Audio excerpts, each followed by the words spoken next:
যেমন কড়াই তেমন মাছ। রাজা কৃষ্ণচন্দ্রের এক আত্মীয় ছিল বড় গুলবাজ। সে প্রায় সময়ই গুলগল্প দিয়ে বানিয়ে বানিয়ে কথা বলতো। একদিন সে গোপালকে কাছে পেয়ে বলল, ভাই, আমার মামাদের একটা বড় লোহার কড়াই ছিল। সেটা এত বড় যে একটা পুকুরের মতো। রান্নাঘরে সেটি রাখা যেত না, তাই মাঠে রাখতে হয়।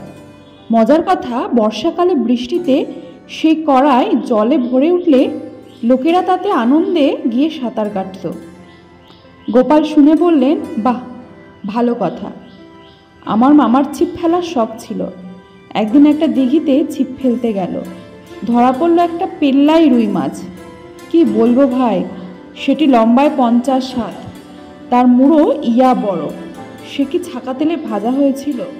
আমি সেটি খেয়েছি, খেয়ে খুব তৃপ্তি পেয়েছি। কি যে সুস্বাদু তা বলার নয়। গুলবাজ লোকটি প্রতিবাদ করল, বলল, বললেই হলো, অত বড় মাছের মুড়ো ভাজতে কত বড় কড়াই লাগবে জানো? তা কি সম্ভব?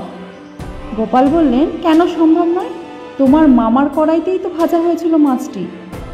কথাটা শুনে গুলবাজ লোকটি বেশ জব্দ হলো। সে নিরুত্তর হয়ে রইল।